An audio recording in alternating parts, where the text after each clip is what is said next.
What's up guys? Whether you are someone who's been doing DoorDash for a short while or just starting out but finding that it's hard to make some extra money, or if you're someone like me who has another job and you're trying to figure out a way to incorporate a side hustle into your already jam-packed schedule, I'm about to give you 4 tips to help you maximize the best times to do your gig work or your side hustle to maximize your potential earnings.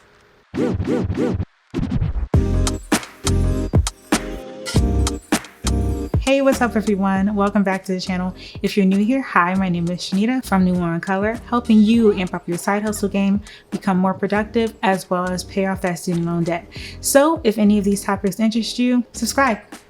So for starters, you have to have a daily earnings goal. Have a goal and stick to it. So what do I mean by this? Figure out what is the dollar amount that you will need to break the overhead costs of doing that drive. In my last video, I shared with you some of my overhead expenses. So let's use my numbers for example. I stated that my monthly car insurance is about $212. On average, I spend about $30 per week on gas. If you were to add $212 plus $120, that would equal $332. Divide that by 30 days, that gives you $11.06. My overhead cost is $11.06. I would need to make at least that to justify doing delivery runs with my car. Now, another way to look at this is if you happen to have an earnings goal in mind and you are trying to earn enough money to get to that goal, or in that case, my goal is to pay off my student loan, then use that number instead. So now that you have your dollar amount goal in mind, the next thing is to consider how long it will take you or how many hours you are willing to spend to achieve that goal. So when I first started, I didn't have any of that in mind. When I first started doing this hustle, there weren't really many people on this YouTube platform that were really talking about the ins and outs of how to do this. So I was very skeptical and pessimistic about what this all entailed and whether or not I would actually make a profit. So I remember this very well. I set my earnings goal to be $5. It was a very, very low bar. And the reason for that was because I had no gas in my tank. So I put $5 of gas in my tank. And I decided that I would do my first day of DoorDash, seeing if I could make more than $5 on just that little tank of gas.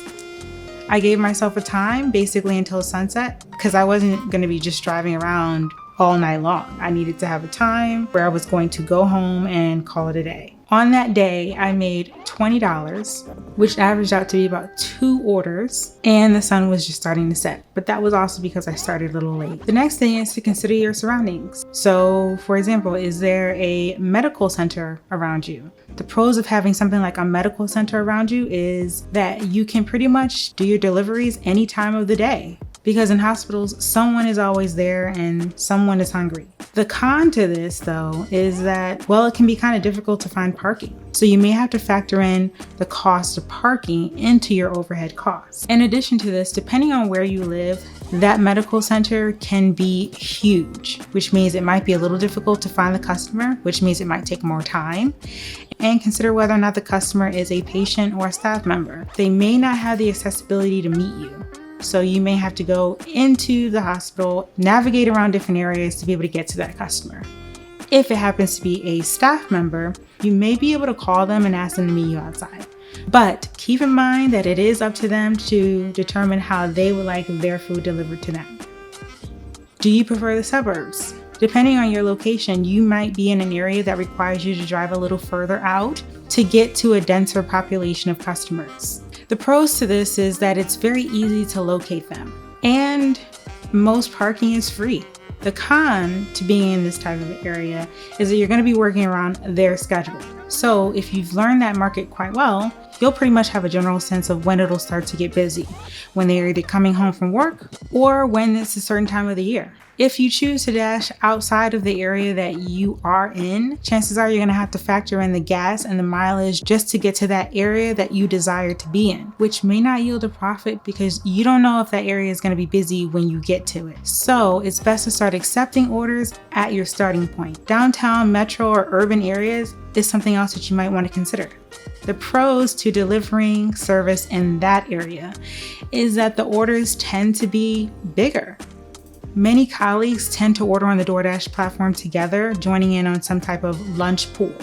which means that the order might be in bulk when you receive the order on your phone, which also means that the tip is probably going to be a lot higher too.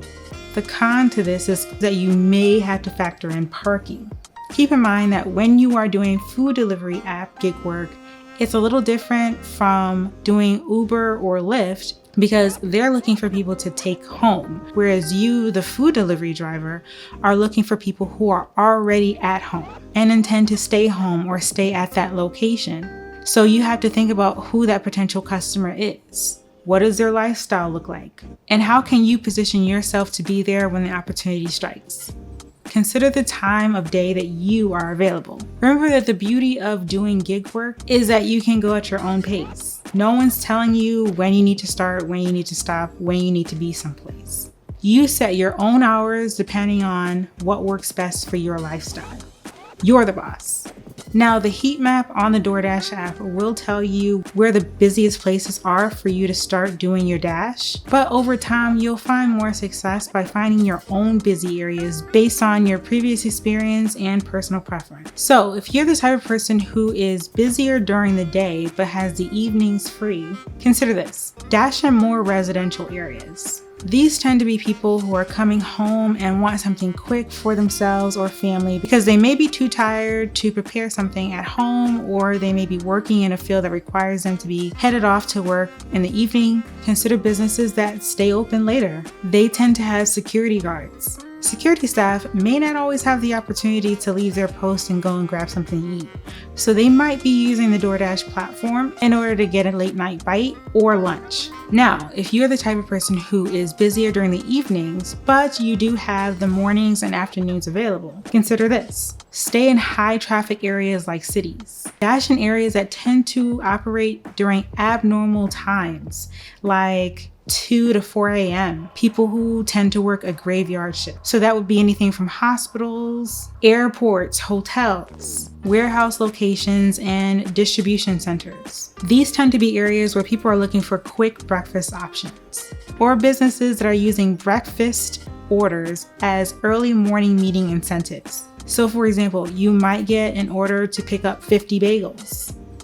Those types of orders where people are in need of a quick turnaround time from the time they requested a driver to the time that they needed the food to arrive and are willing to pay a premium for that service, typically add on a nice tip. But the caveat to this is that they are relying on you to pay very close attention to the details that they provided in their delivery instructions. The benefit to delivering during these types of hours is that there is very little competition and very little road traffic. Consider the service need.